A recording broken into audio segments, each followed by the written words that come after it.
안녕하세요. 캡틴 스타입니다. 신축년 2021년 새해 1월 1일에 들려드리는 새로운 책 이야기, 바로 세계에서 가장 성공한 인물 가운데 한 사람이 알려주는 성공의 원칙, 바로 레이 달리오 성공 원칙입니다. 이 책은 베스트셀러 원칙의 일러스터 버전인데요. 이 책의 지은이 레이 달리오는 이 시대 가장 위대한 투자자이자 기업가로 알려지신 분입니다.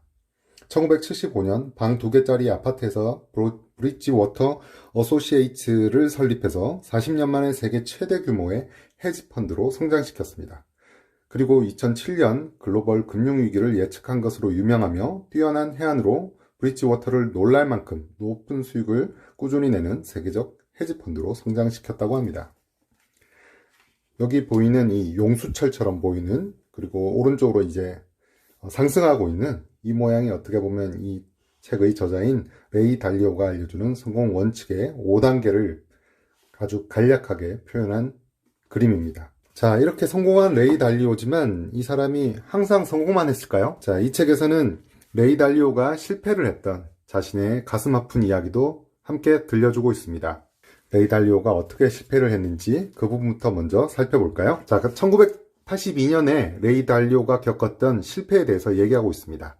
레이 달리오는 이때 대공황이 올 것이라고 예측하고는 자신의 모든 것을 걸었습니다. 하지만 이렇게 공공연하게 예언한 이 예측은 반대로 미국 경제의 역사상 가장 큰 성장을 기록한 해가 됐고요. 이때 투자에 실패하면서 레이 달리오는 야구방망이로 머리를 맞은 것 같은 큰 충격을 받았다고 합니다. 그리고 각종 고지서 요금을 내기 위해서 아버지로부터 $4,000를 빌리는 일까지 일어나는데요. 가장 안타까운 일은 직원들을 해고하는 일이었다고 하네요. 우리 회사의 직원이라고는 달랑 자신 혼자, 이 회사에 자신 혼자만 남았고, 다시 넥타이를 메고 평범한 직장인으로 살면서 자수성가하고 싶은 자신의 꿈을 포기해야 될지 심각하게 고민을 했다고 합니다. 자, 우리에게도 이와 유사한 일이 발생할 수 있다고 저자는 얘기합니다. 우리가 매우 귀중하게 생각하는 어떤 것을 잃어버리게 될 수도 있고요. 끔찍한 병이나 부상을 당할 수도 있습니다. 아니면 우리가 여태까지 쌓아온 경력이 바로 눈앞에서 무너지는 것을 볼 수도 있습니다. 우리 인생이 완전히 망가지고 더 이상 앞으로 나갈 곳이 없다고 생각할 수도 있는데, 하지만 그것도 그냥 결국은 지나갈 것이라고 얘기하죠. 항상 최선의 방법은 언제나 있기 마련이고 아직 우리가 발견하지 못했을 뿐이라고 얘기합니다. 그리고 냉정함을 유지하면서 그 방법을 찾기 위해 끊임없이 성찰해야 한다고 얘기를 합니다. 바로 우리 앞에 놓인 현실을 받아들이고 잘 대응해야 한다고 말이죠. 자, 레이 달리오가 알려주는 첫 번째 원칙입니다. 훌륭한 결정을 내리기 위해서는 무엇이 진실인지를 아는 것이 가장 중요하다고 얘기하는데요. 자, 어떤 사람에게는 새처럼 보이는데 알고 봤더니 이게 비행기일 수도 있는 거죠. 그래서 정말로 우리가 보고 있는 것이 진실로 무엇인지 그것을 제대로 파악하고 이해하는 것이 가장 중요합니다. 그리고 꿈을 가지고 있고, 그리고 현실적인 감각을 가지고 결단을 한다면 이것이 성공적인 인생이 되는 아주 기본적인 성공의 방정식, 이런 원칙을 만든다는 것을 알려줍니다. 그런데 언제나 이렇게 결단을 내리고 현실감 있게 한다고 해서 성공할까요? 자, 그렇지만 우리 앞에는 큰 문제들이 항상 도사리고 있습니다. 자신이 가진 약점일 수도 있고, 그리고 실수일 수도 있고요. 문제를 해결하기 위해서, 문제를 넘어서기 위해서 크게 점프를 했지만 그만 발이 걸려서 넘어집니다. 그래서 이것에 대해서 자기가 발전하기 위해서는 고통이 먼저 수반된다는 걸 알려줍니다. 우리가 고통 없이 발전한다면 얼마나 좋을까요? 그런데 어떻게 보면 큰 발전은 작은 고통, 아니면 큰 고통, 크고 작은 고통들과, 그리고 그 고통을 일으켰던 거에 대한 자기 성찰, 문제가 너무 컸던지, 아니면 하지 말아야 할 실수를 했거나, 아니면 자신의 약점을 너무 과소평가했거나, 이런 것들에 대한 성찰의 시간을 가져야지만 발전을 할 수 있다고 얘기를 해줍니다. 5단계, 이 성공을 하기 위한 5단계를 알려주는데요. 이 5단계가 바로 이 용수철 모양으로 보여지는 이 그림입니다. 5단계의 과정입니다. 목표를 수립하고, 우리가 목표를 향해서 나아가지만 어쩔 수 없이 문제에 걸려 넘어질 수가 있습니다. 그때는 다시 자기를 진단하고 계획을 세우고 실행을 하고 얘기합니다. 그런데 옆에 이제 그림을 보시면 혼자서 하는 게 아니라 다른 사람들에게 내가 할 수 없는 것들을 도움을 받을 수 있다고 얘기를 하는데요. 우리가 혼자서 일을 하다 보면 자아라는 자신을 스스로 과대평가한다거나 자신이 너무 옳다고 고집부리는 이런 자아라는 것과 자신이 보지 못하는 사각지대 두 개의 장벽을 얘기해 줍니다. 그래서 나와 다른 사람들을 모아서 단지 나만의 시각으로 사물을 보다가 사려 깊은 사람들의 시각으로 사물을 보는 것은 이렇게 흑백으로 사물을 보다가 컬러로 사물을 보는 것과 같습니다. 예. 흑백으로 볼 때는 보이지 않던 이 정글의 위협적인 존재들이 맹수도 사자도 보이고요. 그리고 독사 그리고 이상한 독거미 같은 것들도 있다는 걸 알게 됩니다. 세상이 환하게 빛나는 걸 알 수 있습니다.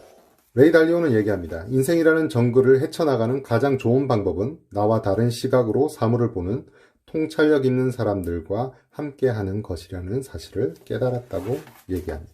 네, 레이 달리오가 자신의 기업을 이끌고 성공적으로 이끌었던 비법인데요. 근본적인 진실과 극단적인 투명성을 통해 나는 놀라울 만한 성공을 거두는 아이디어 성과주의 회사를 만들었다. 아이디어 성과주의는 모든 사람으로부터 최고의 능력을 이끌어낼 수 있다. 아이디어 성과주의에는 독립적인 사고를 환영하고 최고의 결과를 위해 서로의 견해 차이를 극복하는 효율적인 과정이다. 성공한 사람들은 모두 어려움을 극복해왔고 그들이 보지 못하는 위험과 기회를 보는 사람들과 함께 일하는 방식으로 자신들의 약점을 극복했습니다. 성공을 위한 노력은 당신을 고통의 나락으로 떨어뜨릴 것이다. 그리고 좌절은 당신을 시험에 들게 합니다. 실패와 절망은 사람들을 선별하는데요. 어떤 사람들은 무엇이 이런 좌절과 실패를 불러왔는지를 깊이 생각하고 귀중한 교훈을 얻는데 반면 어떤 사람들은 자신에게 어울리지 않는 일이라 생각하고 도망을 칩니다. 자, 이 책의 뒷부분에서는 인생의 원호, 이렇게 반원을 그려서 0세부터 80세까지 이 중에서 이제 각 3단계를 나눠서 어떻게 우리가 살아가면 좋을지 그리고 이 책에서 얘기하는 원칙을 어떻게 적용하고 자신의 인생에 대입해 볼지 그렇게 한번 대입해 볼 수 있는 그런 그림들이 나오는데요. 우리 인생을 계획하고 실제로 한번 적어보는 거죠.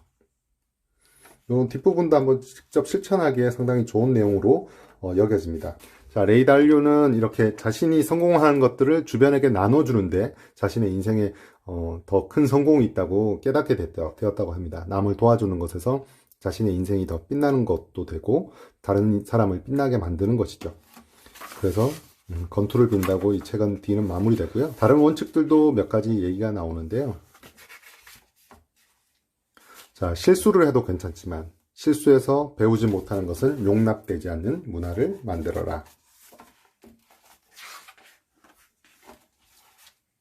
자, 앞서 얘기했던 성공하기 위한 5단계 과정을 한번 다시 살펴볼까요? 1단계, 당신의 목표를 파악하고 2단계, 당신의 문제를 찾아내고 그것을 묵인하지 마라. 3단계, 문제를 진단하고 근본 원인을 찾아라. 4단계, 문제를 극복할 계획을 세워라. 5단계, 계획을 실행에 옮겨라. 그럼 뭐 더 많은 정보를 얻을 수 있는 것으로 원래 이 원칙이라는 이제 큰 정식 도서의 이건 일러스트 버전에서 좀 얇은데요. 기본 원칙 도서 그리고 뭐 유튜브 동영상도 있습니다. 유튜브 동영상도 상당히 재밌게 잘 이루어져 있는 것 같고요.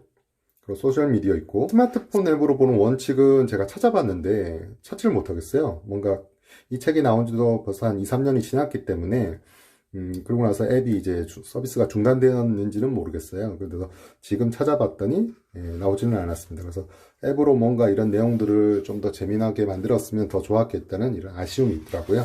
자, 다음에 또 재미난 책 이야기로 만나겠습니다. 안녕.